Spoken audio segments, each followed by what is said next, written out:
Well, hello. Okay, let's do it. This is our first voyage into the liner notes, and we are talking about the first song on Passenger, which is Rest. That was a good take. Nice. So in these liner notes, we'll be talking about three things, and I'll probably be going on some tangents. We'll be talking about the song's name, a moment of drama in the song, and a story behind the song. So let's get into it. So the name of the song is Rest, and that's also the first line of the song.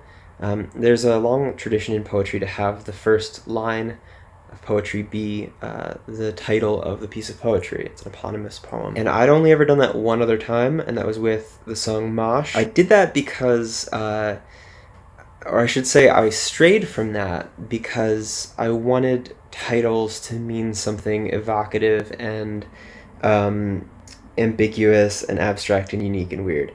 And I still like that, and I still continue to do that, but with this song, I just wanted it to hit hard. I started writing this song in March, I think, of 2019. It was early 2019, and it was actually the second song that I had written for this album. Loom was the first one, and I had gotten about halfway through writing Loom and just didn't know where to go. I was kind of lost, and I was sort of confused about just direction that I wanted to take the piece, or even the direction that I felt it was leading me emotionally, and so I started writing something else, and it was this. And this was the first song that I really felt like I understood that I was going in an album direction. I had just released an EP that was like right on the heels of releasing an album. There was a lot of stuff that needed to come out of me, and I really didn't expect that I would be preparing myself to write another album, but here we were. So where Loom was tackling a lot of heavy and abstract, complex emotions of longing, I wanted something that was going to be kind of an emotional thesis statement that I could really cling on to moving forward with the rest of the album. So I wrote this song, and it was 3 verses, came out of me quickly, and it meant everything I needed it to mean. It was a plea or a reminder to myself. It was a reminder to my girlfriend Claire, to everybody that I know and knew at the time. All of those verses are just about finding solidarity in ourselves and in each other and in this crazy world that we live in. So I called it Rest. I wanted it to hit hard, and I think that it did. So the moment of drama, it's that bloom of sound in response to the withholding of drums at the very beginning at about 45 or 50 seconds in the song. I'd actually first written this song in a way that there was consistent percussion. Everything was kind of like just laid out and blossoming in a sort of like an ambient composing basis, in the sense that it was sort of like just blooming and blooming and blooming outward and bigger.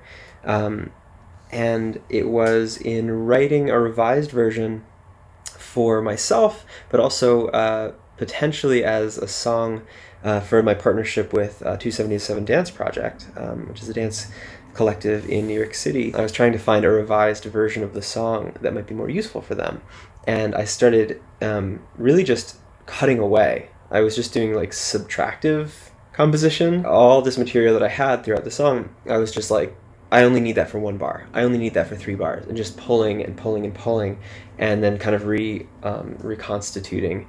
And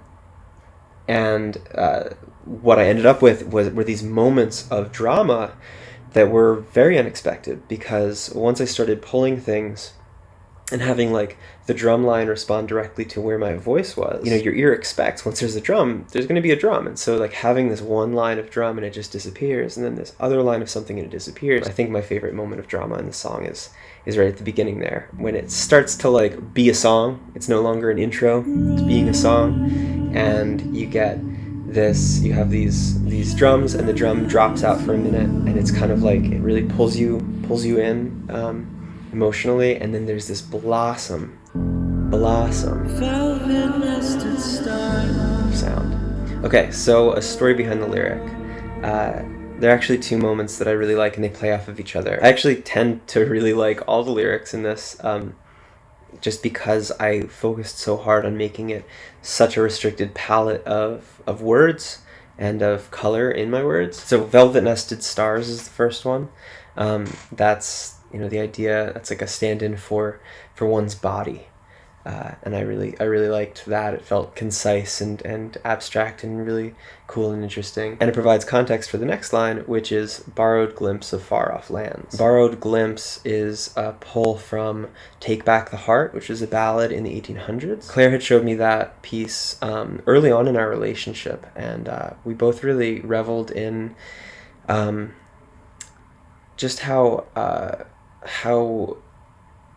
illustrative this certain line was in that piece. Around the time that I was writing that, I had not shown Claire yet. I had stopped by at her family's home, I think to pick her up when she was living there.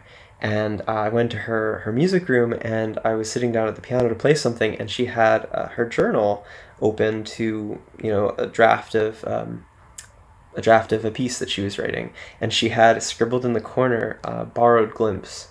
Or maybe it was actually the full line, borrowed glimpse of sunlight. And it looked exactly like it had looked in my journal, which was like a point of inspiration to pull from. So that was really fascinating. Okay, so the line is, come back in sadness or sorrow, once more my darling to be. Come as of old, love to borrow, glimpses of sunlight from me. It's a really beautiful line. I'll share in the description of this post the entire piece, but it's a very beautiful line. So that's it. Keeping this one simple, just to get my sea legs, I guess. But if you have any questions, you can respond to this post with any further questions. I'm happy to keep talking about pieces, or we can start a conversation about a certain piece or a moment of a piece in our Discord. So that's that for now. I'll see you on Discord, and I'll see you next month. Bye.